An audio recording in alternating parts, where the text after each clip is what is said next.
जय हिंद। देखिए आज समझते हैं क्लास 10वीं का प्रश्नावली 4.1 में। समझ आ गया।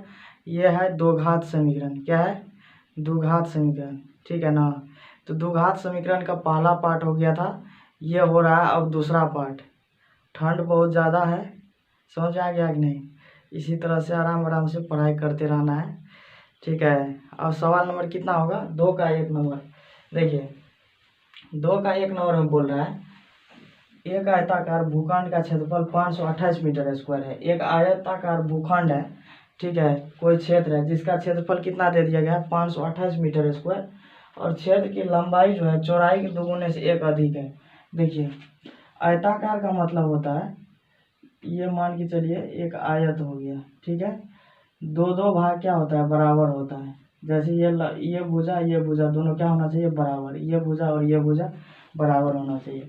एक आयत में दो साइड, एक साइड का बराबर होता है और एक साइड ये जितना होगा, मतलब लंबाई जितना होगा दूसरा साइड का लंबाई उतना ही होगा, और चौड़ाई जितना होगा निचला भी चौड़ाई उतना ही होगा। मतलब ये भाग और ये भाग दोनों क्या होना चाहिए? बराबर होना चाहिए। और ये भाग क्या होना चाहिए? बराबर। ठीक है। तो इसी को क्या बोला जाता है? आयत। समझ में आ गया? तो ये क्या हो जाएगा? आयत। देखिए तो आयत आकार क्या है? भूखंड है। तो इसमें क्या बोल रहा है? क्षेत्र की लंबाई चौड़ाई के दोगुने से 1 अधिक है। मतलब चौड़ाई से अधिक क्या है? लंबाई। तो यहाँ लिख लेते हैं, यहाँ डायरेक्ट लिख लेते हैं आयत की चौड़ाई। ठीक है। आयत का क्या लिख लेंगे? चौड़ाई। देखिए सवाल हम थोड़ा शॉर्टकट लिख दिए हैं। सवाल जो है ना बुक में से देख लीजिएगा, उसमें थोड़ा भास्ट लिखा हुआ है, मीटर में लिखने के लिए बोल रहा है। समझ आ गया? तो उस सब चीज़ को छांट दिया है यहाँ पे। किस चीज़ में बोल रहा है? मीटर में। तो किस चीज़ में लिखना है? मीटर में। तो चौड़ाई क्या होगा? x metre. क्या होगा? x metre.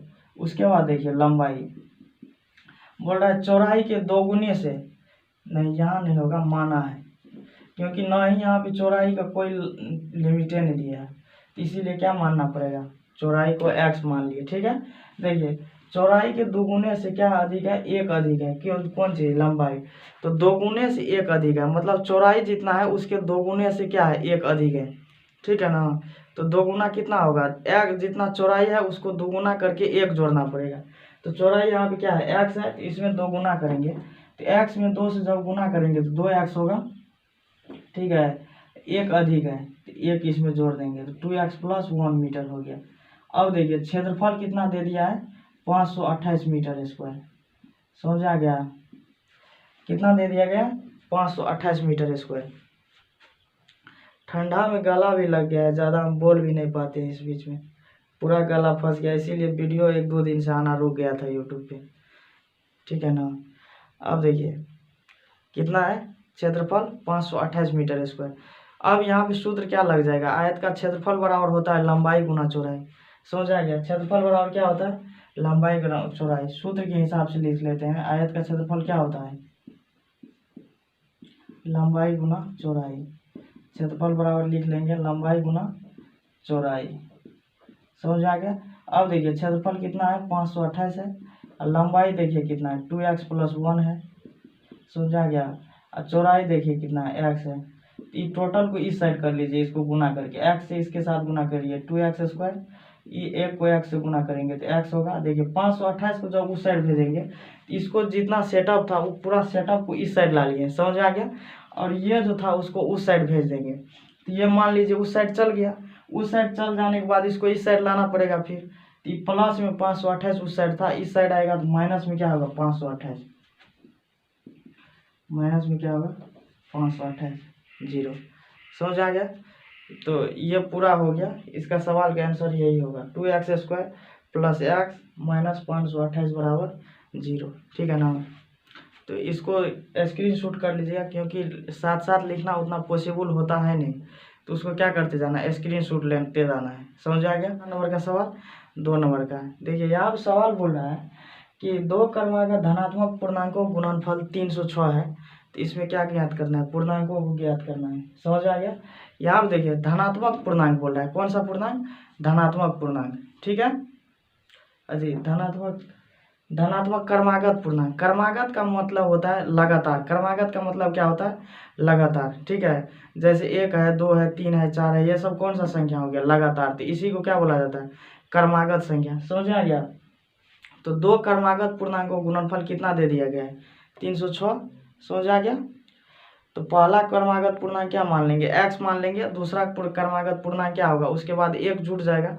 मतलब क्रमागत पूर्णांक का मतलब होता है एक जुड़ जाना। समझा गया?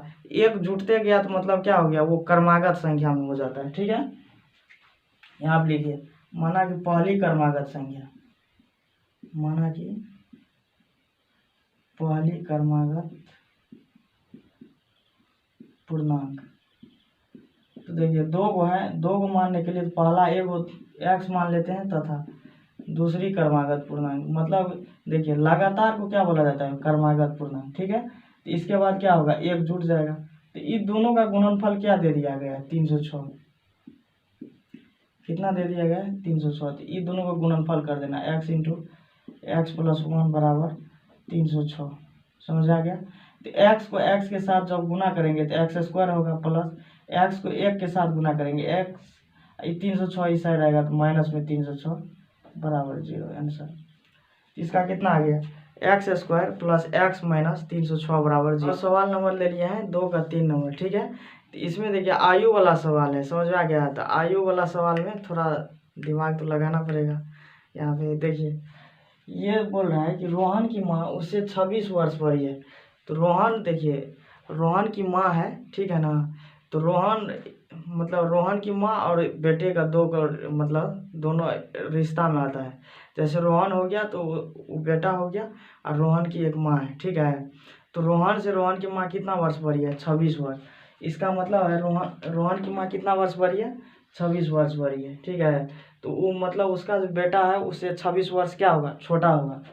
उसके बाद देखिए उनकी आयु का गुणनफल अब से 3 वर्ष बाद, मतलब उसके 3 वर्ष बाद। ठीक है, यहाँ से 3 वर्ष बाद के बाद बता रहा है 360 हो जाएगा। तो हमें रोहन की वर्तमान आयु ज्ञात करनी है। ठीक है ना? तो 3 वर्ष बाद का बात बोल रहा है। ठीक है, तो रोहन से कितना वर्ष बड़ी है?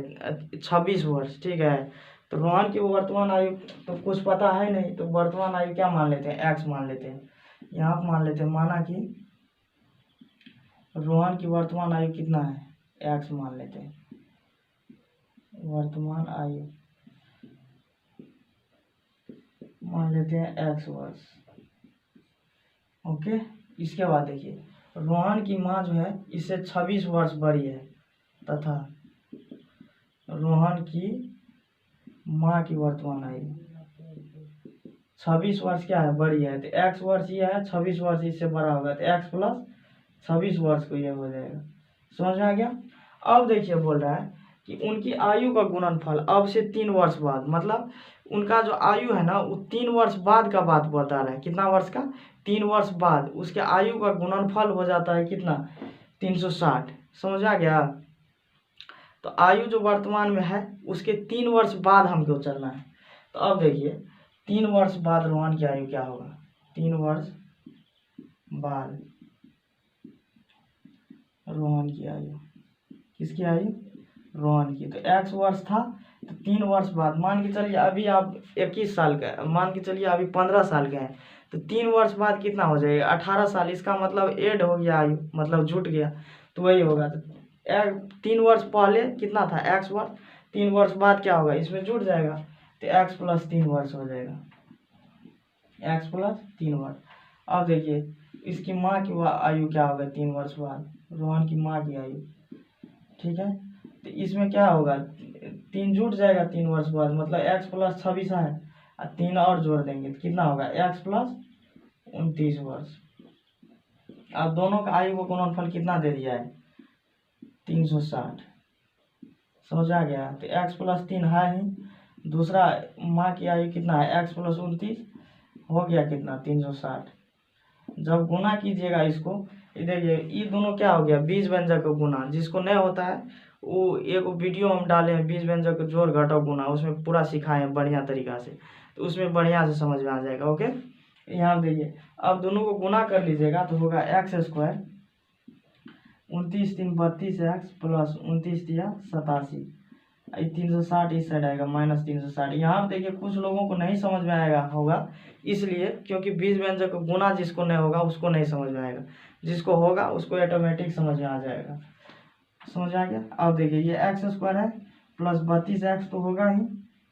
अब देखिए 87 में से 360 घटाएंगे 3, 15 में से 8 गया 7, 2 से 73। ठीक है। ये सवाल नंबर 4 हमको नहीं लिखना है, बहुत सवाल लिख देते हैं, परेशानी हो जाता है यहाँ पे। समझ आ गया। अब सवाल नंबर बता देते हैं 4। ठीक है।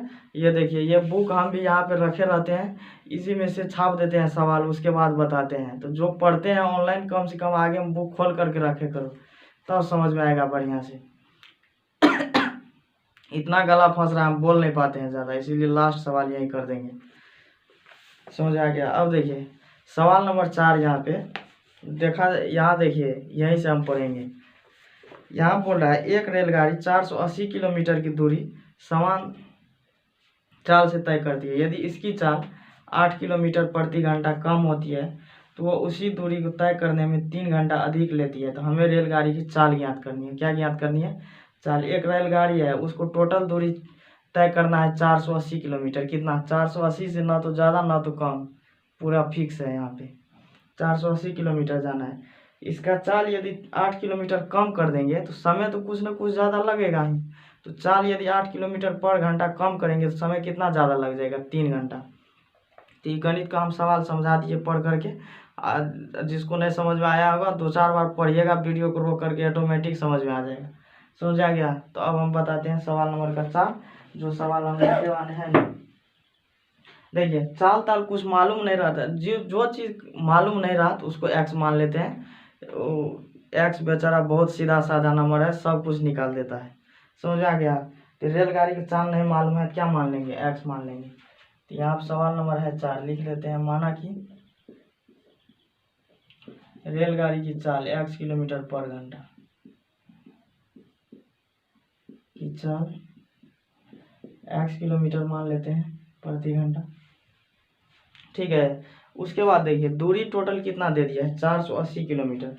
कुल दूरी कितना दे दिया है? 480। कुल दूरी देखिए 480 किलोमीटर दे दिया है। समझ आ गया। अब देखिए यहाँ पर मालूम करना क्या है? समय मालूम करना है। तो समय बराबर क्या होता है? दूरी बटे चाल। समय बराबर क्या होता है? दूरी बटे चाल। तो पहला शर्त के नियम के हिसाब से चलते हैं। पहला जो शर्त दिया है तो उसके हिसाब से चलते हैं। यहाँ क्या बोल रहा है? एक रेलगाड़ी 480 किलोमीटर की दूरी समान चाल से तय करती है। ठीक है। तो इसका कंडीशन पहला हो गया। तो इसका समय क्या होगा? समय बराबर हो जाएगा दूरी बटे चाल। समय बराबर क्या होता है? दूरी बटे चाल। ये T1 हो गया। ठीक है। पहला समय निकाल रहे हैं ना, तो दूरी कितना दे दिया है? 480 किलोमीटर। चाल क्या है? यहाँ पे x है। कितना है? x है। तो इसको मान लेते हैं एक समीकरण। T1 बराबर मतलब कितना हो गया? 480 बटा x। ये हो गया पहला समीकरण। समझ आ गया। अब देखिए दूसरा शर्त के हिसाब से चलते हैं। शर्त 2 के हिसाब से देखिए यहाँ पे क्या बोल रहा है? चाल को कितना कम कर देने के लिए बोल रहा है? 8 किलोमीटर प्रति घंटा। चाल को कितना? देखिए यहाँ पे चाल x है, इसमें बोल रहा है 8 किलोमीटर पर घंटा की चाल को कितना कम कर देना चाहिए? कितना? 8 किलोमीटर। तो x से 8 घटाएंगे तो x - 8 किलोमीटर पर घंटा। अब देखिए यहाँ से निकालना पड़ेगा समय। तो समय समय का मतलब क्या होगा? यहाँ पे T2 होगा। टोटल दूरी कितना दिया है? 480 और चाल कितना है? x - 8। ये समीकरण हो गया 2। अब बोल रहा है समय, यदि समय को कम कर देंगे तो कितना समय ज़्यादा लग जाएगा? 3 घंटा समय ज़्यादा लग जाएगा। तो दोनों के बीच में डिफरेंट कितना है, मतलब कितना समय का डिफरेंस चल रहा है, वो पता करना है हम लोगों को। समझ आ गया। तो T2 - T1 कर देंगे प्रश्न के हिसाब से। यहाँ आप लिख दीजिए प्रश्न से। ये दोनों में से घटा देंगे तो समझ में आ जाएगा कितना समय का अंतराल या बचत होगा। तो T2 कितना है? 480 बटा, दिखाई दे रहा है कि नहीं? x - 8 माइनस T1 कितना है? 480 बटा x। समय लगेगा कितना? 3 का समय। ठीक है। तो यहाँ आगे सोल्व कर देते हैं। यहाँ देखिए 480 कॉमन निकाल लेंगे तो बहुत आसान हो जाता है सवाल, समझ आ गया कि नहीं। तो यहाँ से 480 कॉमन निकाल लीजिए, यहाँ भी 480 है, यहाँ भी 480 है, तो यहाँ से निकाल लेंगे 480, तो बचेगा क्या 1/x माइनस 8। यहाँ से 480 निकलेगा तो बचेगा 1/x बराबर 3। 300 480 के यदि काट देंगे तो 160 बचता है, 16×3 48।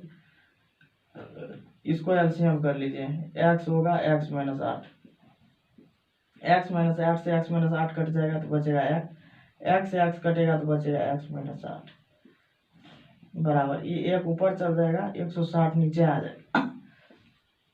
ठीक है, ज़्यादा देर क्लास नहीं ले पाएंगे लगता है, पूरा गला फंस रहा है। अब देखिए ये प्लस में है, ये माइनस में है, तो प्लस से माइनस कट जाएगा। ओके, ये माइनस से गुना हो जाएगा तो माइनस x प्लस 8 होगा, तो x से x कट जाएगा, तो माइनस से माइनस में गुना होगा तो 8। यहाँ थोड़ा हम डायरेक्ट किए हैं, समझ में आ जाना चाहिए। क्या बचेगा 8, x से x में गुना होगा तो x स्क्वायर, 8 से x में गुना होगा तो माइनस 8 है बराबर 1/160। यहाँ तक समझ में आ गया।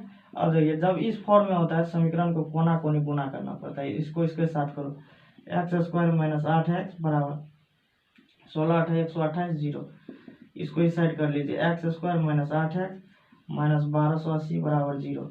ये देखिए 4.1 वैसे खत्म भी हो गया, समझ आ गया। 4.1 देखिए यहाँ तक में 4 को सवाल था, 2 का 4 नंबर और 1 नंबर पहला पार्ट में बता दिए हैं। तो पहला पार्ट में 1 नंबर का पूरा खत्म हो गया। ये मतलब 2 नंबर में था 4 को सवाल बचा हुआ। तो जो पहले वीडियो नहीं देखे तो वो जाकर के पार्ट 1 में देख लीजिएगा, तो पार्ट 1 में कुछ आधा हो जाएगा। इसके बाद दूसरा पार्ट का वीडियो अभी चल रहा है, तो ये पार्ट 2 में हो जाएगा, समझ आ गया। तो ये 4.1 इस तरह से हो गया कंप्लीट। तो अब करेंगे आगे, और पीछे भी कुछ कुछ वीडियो हुआ है क्लास 10वीं के लिए, वो सब भी देखते जाइएगा, समझ में आ जाएगा, ठीक है ना। तो देखिए सबसे पहला बात ये होता है कि बहुत लोग कहते हैं कि सर हम नहीं पढ़ पाते हैं, कि हम मेरा गार्जियन पैसा नहीं देता है, बहुत सारा प्रॉब्लम। देखिए जिसको पढ़ना होगा वो आज के समय में बहुत सारा ऑनलाइन क्लास चल रहा है। और देखिए जैसे हम अभी आप लोगों को पढ़ा रहे हैं, तो कुछ चीज़ें कुछ ना कुछ यदि आप पढ़े लिखे होंगे पीछे क्लास, जैसे 7 क्लास 8 क्लास में यदि पढ़े होंगे, तो उसके बाद आप जब 9 10th में जाते हैं, यदि फाइनेंशियल कोई प्रॉब्लम हो जाता है घर में, तो आप लोग वीडियो देख करके वीडियो के माध्यम से पढ़ सकते हैं, क्योंकि हर पार्ट बाय पार्ट हर चैप्टर का लगभग हर सिलेबस का वीडियो डाला जाता है, समझ आ गया। तो इस सब से क्या होगा, परेशानी दूर हो रहा है बच्चा लोगों को। और देखिए जो पढ़ करके जाते हैं, जैसे कोई चीज़ भूल जाते हैं, ठीक है, जैसे 4.1 ऑफलाइन क्लास में होगा और वो भूल जाते हैं, तो दोबारा मान के चलिए कितना लड़का को होता है कि हम नहीं पूछ पाएंगे सर से, पढ़ा दिया तो हम कैसे पूछेंगे, तो ये सब प्रॉब्लम हो जाता है। तो आप क्या कर सकते हैं, वीडियो डाला हुआ है उसको तुरंत खोलें और देख लीजिएगा, तो पहले से पढ़ा तो रहता ही है, दोबारा फिर देख लीजिएगा, तो कोई परेशानी इस सब से नहीं होता है। तो ऑनलाइन क्लास के माध्यम से बहुत सारे विद्यार्थियों को डाउट दूर हो रहा है, समझ आ गया।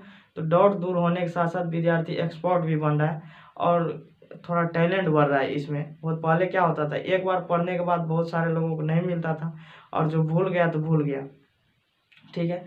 तो अब ये सुविधा नहीं रहता है, अब नहीं मिलने पर भी दोबारा वीडियो क्लिक करने के बाद वो ऑटोमेटिक समझ में आने लगता है, और समझ में आने के बाद कंपटीशन आगे चल करके क्या होने वाला है, टफ। इसीलिए अभी से बेहतरीन ढंग से पढ़ाई कीजिए, बेहतरीन तरीका से। ये नहीं ठंडा के कारण मतलब हम नहीं पढ़ पाते हैं, तो ये सब प्रॉब्लम नहीं होना चाहिए। ठंडा है, ठंडा अपना जगह पर मतलब मौसम के हिसाब से काम कर रहा है, आप लोग अपना समय के हिसाब से काम कीजिए, समझ आ गया कि नहीं। होता है यदि आप बैठ जाते हैं या सो जाते हैं कम्बल तम्बल तर में, तो आपको पढ़ने का मन नहीं करता है, तो ये होता है, ठीक है ना। सबके साथ ये प्रॉब्लम है, तो आप लोग के भी साथ होगा। तो ये सब परेशानी क्या करना पड़ेगा, दूर करना पड़ेगा, समझ आ गया। तो ये सब परेशानी दूर होगा तभी जा कर के आगे तक जा सकते हैं, नहीं तो बहुत नीचे लेवल पे रह जाएगा, समझ आ गया। अभी देखिए मेरा गला फंस रहा है पूरा, हम बहुत मतलब ऑफलाइन क्लास में भी उतना नहीं बोल पा रहे हैं अभी, और अभी एक वो मतलब 2 नंबर का जितना भी सवाल था सब करवा दिए, समझ आ गया कि नहीं। तो ये होता है, ये शरीर स्वस्थ रहता है। ठंडा में बहुत लड़का को देखते हैं पढ़ता है नहीं, इधर उधर में व्यस्तता ज़्यादा कर रहा है, समझ आ गया। तो ये सब क्या है, इस सब से दूरी बना लीजिएगा। देखिए तब अब अगला क्लास होगा, ठीक है, सब लोगों को जाएंगे।